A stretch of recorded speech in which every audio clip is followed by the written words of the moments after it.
Igierne estaba recluida en un castillo donde Uther nunca podía visitarla, aunque la amaba desde la distancia desde hacía mucho tiempo. Pero Merlín cumplió su promesa y con su magia hizo que Uther pudiera adoptar la figura y la voz del señor del castillo para que pudiera ir y venir sin que nadie se diera cuenta. Merlín conocía el futuro y sabía que Uther estaba destinado a casarse con la dama Igierne, por lo que no tuvo reparos en ayudar un poco a que las cosas progresaran. Cuando el señor del castillo murió en la batalla, Uther Pendragón se presentó ante Igierne con su propio aspecto. Le dijo que la amaba y que siempre la protegería. Así pues, finalmente se casaron. Después del matrimonio, el rey Uther Pendragón y su dulce y encantadora dama Igierne vivieron muy felices en un castillo llamado Tintagel, junto al mar de Cornualles. Aún pueden verse sus ruinas, pero es difícil imaginar lo bonito y robusto que era en aquellos días hace cientos de años. La gente era valiente y alegre entonces, y, aunque ciertamente tenían batallas terribles con sus vecinos, eran alegres y valientes en los buenos tiempos. Los caballeros amaban y luchaban por las damas honradas, y los más valientes, afectuosos y apuestos de todos eran el rey Uther Pendragón e Igierne, la reina. Fueron muy felices juntos en Tintagel y poco después nació su hijo.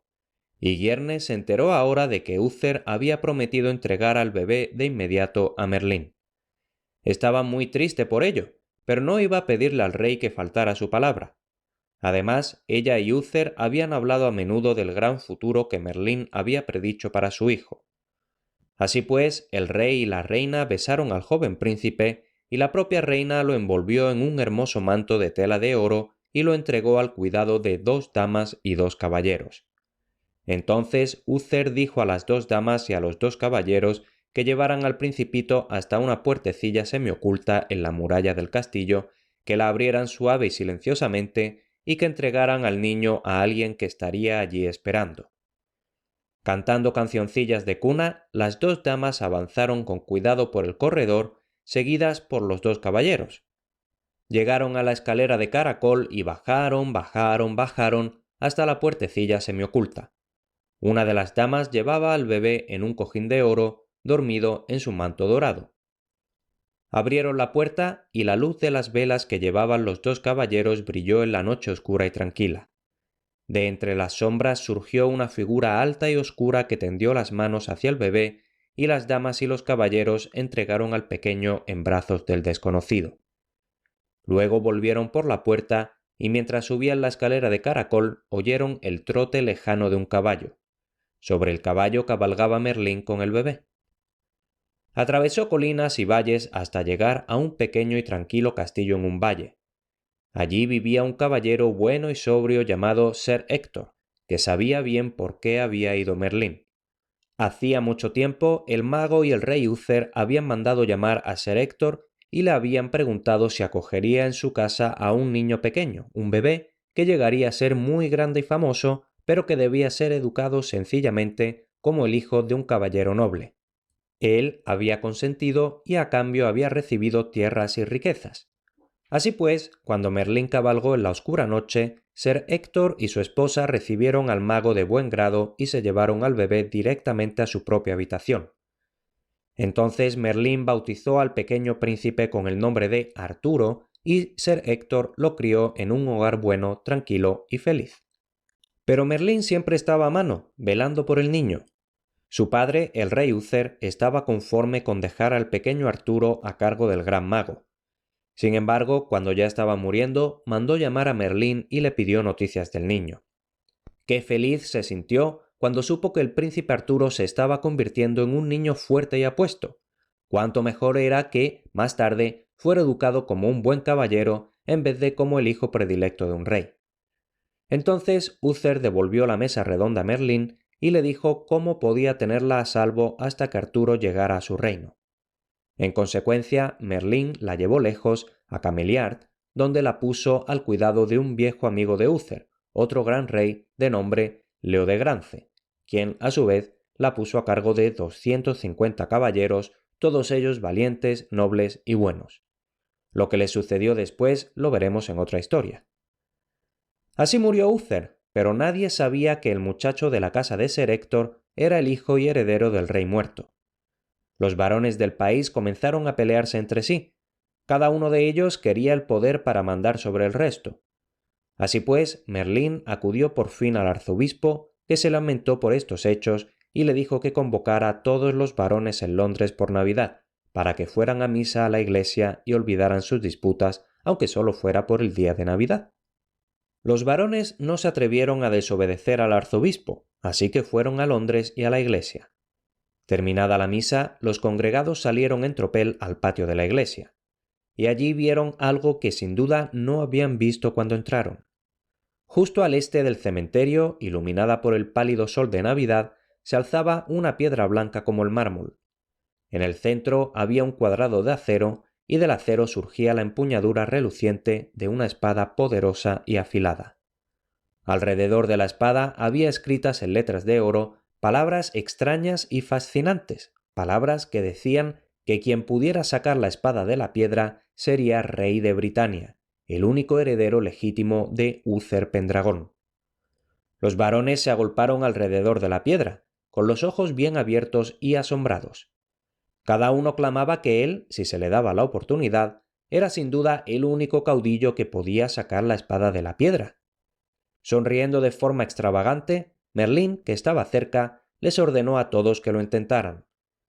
Empujándose unos a otros en su apuro, se abalanzaron uno por uno junto a la piedra, agarraron la empuñadura de la espada y tiraron con todas sus fuerzas. Pero sus esfuerzos no sirvieron de nada. La espada ni siquiera se movía allí en su cuadro de acero. Por fin, los varones, cansados y furiosos, se alejaron del cementerio y empezaron a entretenerse celebrando un torneo en unos prados no muy lejanos. Al fin y al cabo era Navidad, época de jaranas, parrandas y juegos caballerescos. Y al torneo acudieron Ser Héctor, su hijo Ser Cai y el apuesto y noble Arturo, a quien Ser Héctor quería tanto como a su propio hijo. Al pasar por el cementerio vieron la espada brillando en la piedra, que era como un hermoso mármol blanco, y hablaron entre sí de lo extraño de la escena. Luego siguieron cabalgando y cuando estaban a punto de entrar en el prado, Ser Cai exclamó consternado que no podía participar en el torneo, pues se había dejado la espada en casa. «Vuelve a toda prisa, hijo mío», dijo Ser Héctor al joven Arturo. «Ve al galope a casa y trae la espada de tu hermano. Eres demasiado joven para los juegos caballerescos, pero él no debe quedar fuera de ellos bajo ningún concepto». Arturo fue a casa a toda velocidad a buscar la espada de su hermano, pero cuando llegó a la casa no había nadie y la puerta estaba cerrada. La mujer de Ser Héctor había ido al torneo y se había llevado a todos los criados. Arturo dudó un instante. Entonces le sobrevino una gran idea. «Iré al cementerio», dijo, «y tomaré la espada que está clavada en la gran piedra blanca». Montó de nuevo en su caballo y se dirigió al cementerio. Desmontó y se dirigió aprisa a la gran piedra.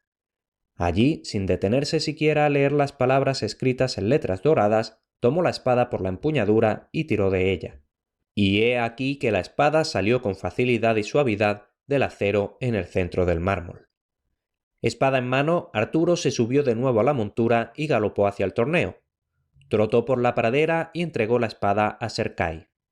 Luego, como el muchacho modesto y despreocupado que era, se retiró entre los otros jóvenes, esperando ver el triunfo de su hermano mayor. Pero Ser Cai miraba fijamente la espada.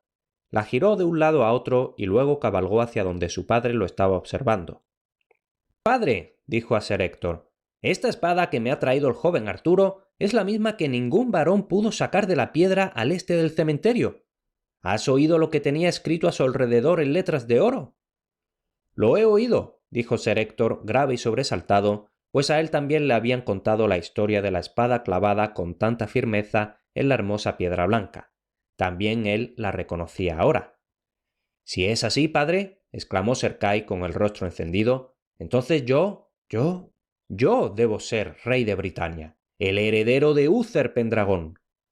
Pero Ser Héctor, sumido en sus pensamientos, había vuelto la cabeza de su caballo. «Llama a tu hermano Arturo», dijo, «y vosotros dos seguidme». En silencio cabalgaron hasta el cementerio de la iglesia.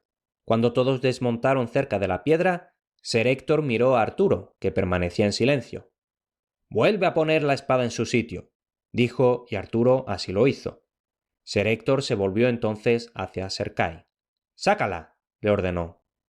Pero Sir Kay no pudo moverla más que cualquiera de los varones que tanto lo habían intentado. Entonces Ser Héctor lo intentó él mismo y también fracasó. Con ternura puso la mano sobre el hombro de Arturo. «Ahora es tu turno. Muéstrale a tu hermano la verdad». Entonces Arturo, con toda naturalidad y sencillez, sacó la espada por segunda vez y se la habría dado a Ser Héctor, pero Ser Héctor, en vez de coger la espada, se arrodilló y rindió homenaje a Arturo, como todo buen caballero rinde homenaje a su señor y rey. «Hijo mío», dijo, «y no puedo dejar de llamarte así, aunque no seas mi hijo. Lo escrito en letras de oro en la losa de mármol se refiere a ti. Salve Arturo, hijo de Uther Pendragón y rey de Britania». Y seguimos en el siguiente. Para más sobre este proyecto de leyendas medievales, dirígete a leyendasmedievales.com. Y si te gustan los relatos de este tipo, no te pierdas mis podcasts de mitología griega y de historietas de griegos y romanos. Los tienes todos en academialatin.com/podcast.